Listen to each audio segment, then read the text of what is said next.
Nouveau journal sur Économie Télévision. Mesdames et messieurs, bienvenue à tous. Tout de suite, le sommaire.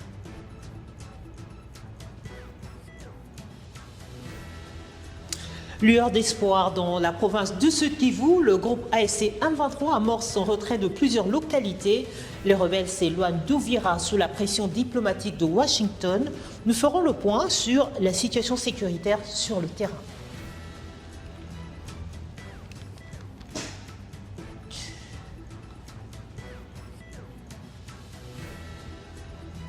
De l'acier à la soie, quand un ancien hangar du port de Kinshasa devient le temple de la création, nous vous emmènerons découvrir l'IRMA, une école de mode gratuite qui veut transformer la jeunesse congolaise en futur ambassadeur du style.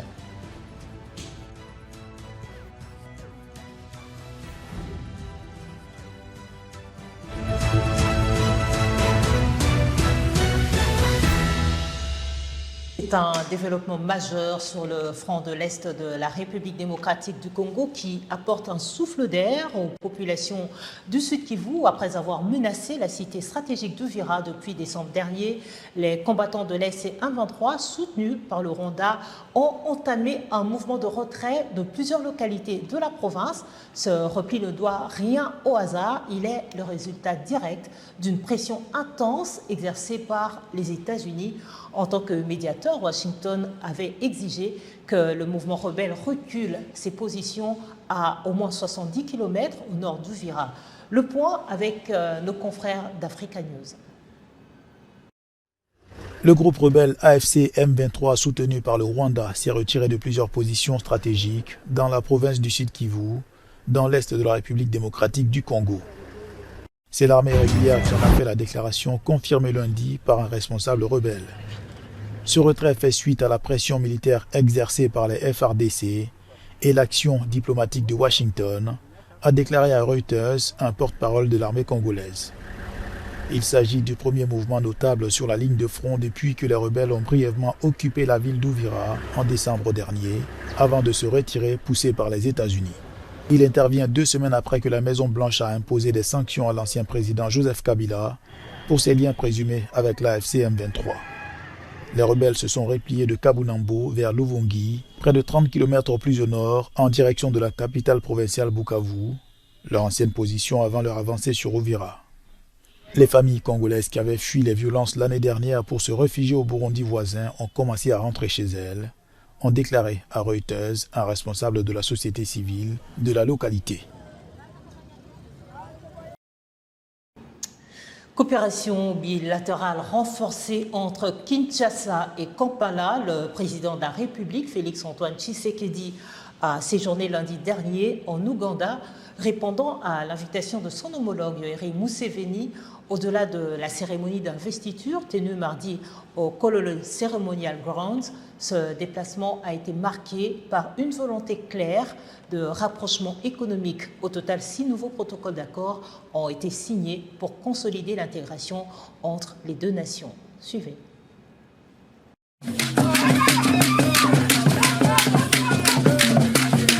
La consolidation de relations bilatérales d'amitié et de coopération entre la République démocratique du Congo et l'Ouganda à travers des projets structurants d'intégration régionale est à l'ordre du jour à Kampala qui accueille ce lundi 12 mai 2026 la cérémonie de prestation de serment et d'investiture du président Yoweri Kaguta Museveni, réélu pour un nouveau mandat à la tête de son pays lors de la dernière présidentielle. Invité par son homologue ougandais à cette cérémonie, le président de la République Félix-Antoine Tshisekedi Tshilombo est arrivé ce lundi 11 mai à Kampala pour une visite de travail de 48 heures dans la capitale de l'Ouganda. Bref, cérémonial d'accueil à l'aéroport international. Le cortège présidentiel s'est ensuite ébranlé vers le centre-ville d'Entebbe.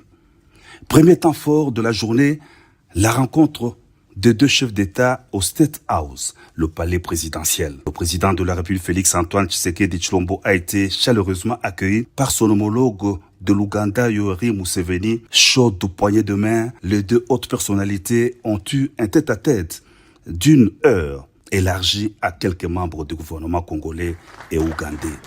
Ils ont ensuite rejoint au chapiteau du palais présidentiel leurs délégations respectives arrivé au terme des travaux de la réunion interministérielle de la 9e commission permanente conjointe entre la République démocratique du Congo et l'Ouganda, des travaux qui ont abouti à des conclusions jugées convergentes pour la signature d'accords bilatéraux. Dans son allocution, le président Yoweri Museveni a fait le point des échanges fructueux qu'il a eu avec son homologue de la RDC, Félix-Antoine Tshisekedi Tshilombo, sur le plan de la sécurité des infrastructures avec le projet de la route de Kassindi, Beni, Butembo, des commerces avec notamment l'exploitation en commun du pétrole. Intervenant à son tour, le président de la République a aussi salué le contenu des échanges avec son homologue ougandais, échanges qui ont permis l'évaluation notamment de la collaboration entre les forces armées de la RDC et de l'Ouganda, qui devrait se poursuivre et se renforcer, et de la coopération bilatérale à travers la signature des protocoles d'accord. Le tout pourra bien se dérouler pour le bien-être des populations de deux pays grâce à la paix, a renchéri le chef de l'État. Les Africains, entre eux, ne commercent pas suffisamment. Il y a, selon les experts, selon certaines statistiques, que 7% d'échanges entre Africains.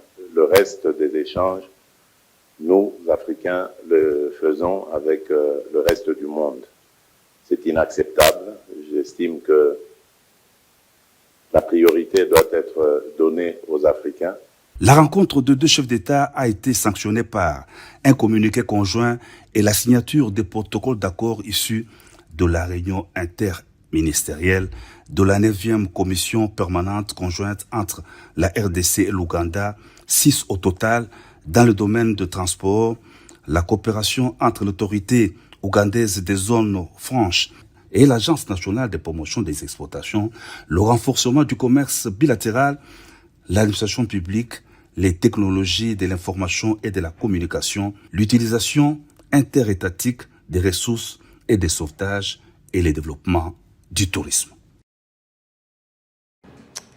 Un sommet et des engagements massifs, la rencontre Afrique-France s'est achevée mardi 12 mai sur une annonce de 23 milliards d'euros de financement public et privé coporté par la France et le Kenya. Ce plan d'action vise à transformer durablement les secteurs de l'énergie et du numérique avec à la clé la promesse de 250 000 nouveaux emplois directs sur le continent. Retour sur les points forts de cette clôture avec TV5 Monde. En footing dans les rues de Nairobi, aux côtés de la légende du marathon Eliud Kipchoge, ou encore en jouant au foot aux côtés de jeunes joueurs kényans, Emmanuel Macron se met en scène, tel un chef d'État français tourné vers l'Afrique. Et pendant le sommet, alors que le bruit couvre certains intervenants, c'est un manque total de respect. Si vous voulez rester ici, on écoute les gens. Et tout le monde joue le jeu. Un ton professoral, mais Emmanuel Macron l'assure. Ce sommet n'a rien à voir avec les anciennes grandes messes franco-africaines. Le dirigeant est ici pour annoncer 23 milliards d'euros d'investissement, dont 14 milliards directement issus de la France. Des grands groupes, des ETI, des PME qui investissent 14 milliards d'euros sur le continent, et je salue tous leurs dirigeants qui sont là présents, et qui vont créer plus de 250 000 emplois directs en France et en Afrique. Des promesses d'investissement dans la transition énergétique, dans l'IA ou encore dans le secteur maritime. Des annonces accueillies positivement à ce sommet qui réunit une trentaine de chefs d'État africains et plus de 2000 investisseurs et chefs d'entreprise. William Ruto, le président du Kenya, salue le rapprochement de la France avec l'Afrique anglophone. Nous avons des jeunes dotés de compétences. Nous disposons d'infrastructures adéquates en matière de connectivité Internet et d'une population très entreprenante. L'avenir est numérique et l'intelligence artificielle en sera le pilier. William Ruto et Emmanuel Macron qui se sont dit tous les deux favorables à une réforme de l'architecture financière mondiale afin de tourner davantage des investissements privés vers l'Afrique. Autre échangeur en construction et stabilisation des sols, la première ministre de la RDC était sur le terrain pour évaluer l'avancement des rocades alors que le taux d'exécution progresse. Judith Souminois annonce une accélération des indemnisations pour garantir le respect des délais. Sur place, la chef du gouvernement a reçu des explications détaillées du directeur de la CGT, Nico Nzaou, sur l'état d'avancement des travaux. Un projet titanesque de 63 km qui promet de fluidifier le trafic de la capitale d'ici 3 ans. Accueilli sur l'avenue Ndjoku par l'ingénieur Nico Nzaou, directeur général de l'Agence congolaise des grands travaux, la première ministre Judith Souminois reçoit les explications sur le projet des rocades qu'elle va visiter pour la toute première fois depuis le début des travaux en juin 2024. Il lui est rapporté notamment que le projet des rocades pour cette phase sud, c'est 73 km de route en cours de revêtement après d'importants travaux de terrassement, plusieurs ouvrages de franchissement dont 3 ponts allant de 180 à 90 mètres de portée et une importante opération d'expropriation de grande envergure avec près de 3000 propriétés impactées. L'hôte du jour, qu'accompagnaient quelques membres du gouvernement et le gouverneur de la ville, a par la suite parcouru tout le linéaire du projet, s'arrêtant à des lieux symboliques comme l'échangeur à 3 niveaux qui résoudra le conflit à naître entre le trafic de la route nationale numéro 1 et celui des rocades, ou encore au PK15 du projet où l'image finie de la route, protégée par un bon talutage en péré maçonné, a été réalisée. S'adressant à la presse, Judith Souminois a salué les progrès réalisés, insistant sur la qualité et le délai à respecter. Les travaux étaient bien avancés. On a juste le problème d'expropriation au niveau du bout, dans cette zone-là, où il va falloir finaliser le processus d'expropriation et d'indemnisation des populations. Et nous avons continué jusqu'ici à Mitendi, où il va y avoir un périphérique qui va permettre en fait de passer en dessous de la nationale 1 pour continuer jusqu'à Pompage et Ndélé. Et la RN1 va passer au-dessus. Donc il y aura vraiment ce périphérique-là. Et donc cette route-ci, on va continuer jusqu'à Pompage et Ndélé. Et il y a un autre projet qui va longer en fait le fleuve pour relier alors cette partie-là. Au pont Goudiabaka, la première ministre a assisté à la pose de la dernière poutre par la firme Crekwit. Quelques minutes auparavant, elle franchissait à pied la rivière Mfouti, dont le pont de 120 mètres de portée a fini de recevoir les poutres et les compléments qui constituent son tablier. Fait remarquable sur le parcours, des habitations qui obstruaient le tracé continuent d'être démolies, signe que les indemnisations continuent à être payées aux personnes concernées. 19 visages pour un vaste réseau criminel désormais hors d'état de nuire. C'est le bilan de l'opération d'envergure menée par les services de sécurité du Haut-Katanga. Ils ont été présentés lundi 11 mai dernier au gouverneur intérimaire Martin Kazembe Choula. Parmi ces présumés bandits figure un ressortissant chinois. Ce coup de force dévoile l'ampleur des défis sécuritaires auxquels fait face la province. Reportage sur cette présentation qui a captivé l'opinion publique. Visage patibulaire, cicatrices ou encore tatouages sur les corps, ces différents groupes de bandits à main armée opéraient entre les provinces du Haut-Katanga, du Lualaba et du Tanganyika. C'était sans compter avec les services de sécurité de la province cuprifère, appuyés constamment par le gouverneur intérimaire, déterminé à mettre fin à toute forme d'insécurité selon les instructions du chef de l'État Félix-Antoine Tshisekedi Tshilombo. C'est hors la loi, 19 au total, dont un Chinois, ont été présentés ce lundi 11 mai 2026 au gouverneur intérimaire du Haut-Katanga, Martin Kazembe Choula, en présence du président de l'Assemblée provinciale, Michel Kabwe-Mwamba, et de tout son bureau, de la maire intérimaire de Lubumbashi, Joyce Tunda, et des membres du comité provincial de sécurité. Ces hommes opéraient comme casseurs de vitres en association des malfaiteurs, spécialistes en extorsion, vol à main armée et receleurs de véhicules. C'est le cas de Kaloko, militaire déserteur, qualifié de mystique à la gâchette facile et récidiviste. Également, cet autre militaire, commandant second, impliqué dans le vol de cathodes, mis sous forme de panneaux publicitaires afin de tromper la vigilance des services de sécurité. Ce Chinois est lui spécialisé dans la contrefaction de dollars et le cambriolage des casinos. Il détenait sur lui 2 armes à feu lors de son arrestation, 4 autres armes à feu, plusieurs munitions, des tenues militaires et autres feuilles de cathode ont été présentées à l'autorité provinciale et 2 véhicules volés et saisis par les services. Martin Kazembe-Choula a condamné cet incivisme qui vise à saboter les efforts du gouvernement provincial tout en félicitant les services de sécurité pour ce coup de filet. À tous les responsables chefs de corps des services de sécurité, nous tenons sincèrement à vous dire merci pour le travail que vous abattez. Nous remettons tous ces malfrats à la disposition de l'auditorat militaire et de la justice civile pour qu'ils répondent de leurs actes. Et leur procès doit être télévisé. Et même les sujets chinois, parce que c'est à tout moment que nous voyons des vidéos qui sont devenues virales, qui se font victimiser, mais on constate que parmi eux, il y a aussi ceux-là qui font du mal.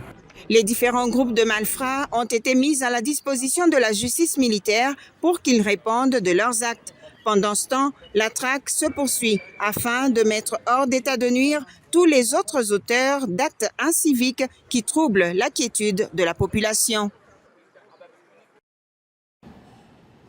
En mode culture dans ce journal, c'est un lieu chargé d'histoire qui s'offre une seconde vie. Là où transitaient autrefois les marchandises du port de Kinshasa, on croise aujourd'hui des maîtres de tissu et des machines à coudre l'IRMA. L'Institut régional de la mode en Afrique a ouvert ses portes en juillet dernier. Son pari, former gratuitement une nouvelle génération de créateurs pour que les futures tendances du continent se dessinent ici même en République démocratique du Congo. Reportage. Dernier préparatif avant de défiler et dernier conseil. Faut qu'ils se sentent bien, faut qu'ils se sentent à l'aise du début jusqu'à la fin, d'accord? Et c'est parti. Ici, pas de tapis rouge ni de flash. Pas de VIP ni de critiques de magazines de mode. Juste de jeunes mannequins qui préparent un futur défilé et portent la toute première collection créée par des étudiants. Un hommage à la SAP congolaise, la Société des ambianceurs et personnes élégantes. On a essayé de ressasser un peu ce qui se faisait dans la SAP d'aujourd'hui pour pouvoir faire la SAP de demain. Donc pour mes créations, vu que moi je suis plus du côté éco-responsable et durabilité, j'ai opté pour les matériaux naturels, les fibres naturelles et autres, et le savoir-faire artisanal. On ne peut pas continuer avec la fast fashion, sinon on ne pourra plus transmettre les vêtements. Parce que je me suis rendu compte que l'industrie de la mode, c'était la deuxième industrie au monde la plus polluante. À 24 ans, Benjamin Biloa rêve de monter sa maison de haute couture éco-responsable à Yaoundé. Elle fait partie de la dizaine d'étudiants de l'IRMA, l'Institut régional de la mode en Afrique. Financée par la France, l'école qui a ouvert ses portes en juillet forme gratuitement des jeunes aux bases de la couture et de la mode. On a des machines de broderie, des boutonnières, donc on a essayé vraiment de recréer un vrai atelier comme on peut le retrouver en France, etc. Et donc, au-delà de ça, on a des modules, par exemple, sur le business, comment créer une entreprise. Parce que notre objectif, ce n'est pas former que des passionnés, des designers. On forme des entrepreneurs dans l'univers du textile et de la mode. Lorsqu'on crée un écosystème qui est interconnecté, il y a des vrais débouchés.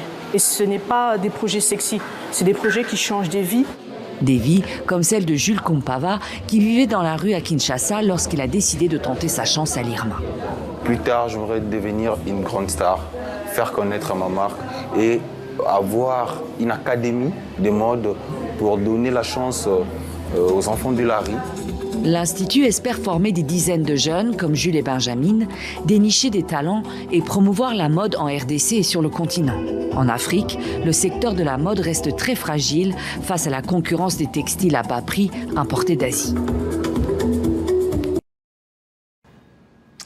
Du sport pour finir, l'AS Vita Club dicte sa loi à domicile, opposé à une équipe de l'AS Simba. En pleine confiance, les Moscovites ont remporté leur duel de la 4e journée des play-offs sur le score d'1-0. Un seul but aura suffi au bonheur des supporters de VA. Une victoire qui calme les ardeurs des visiteurs et relance parfaitement la machine pour la suite du calendrier. Dans les conditions du direct, suivez ce qu'a été cette rencontre au stade Tata Raphaël de Kinshasa.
C'est avec cette dynamique que nous bouclons ce journal. Merci de votre fidélité à Ecopolis.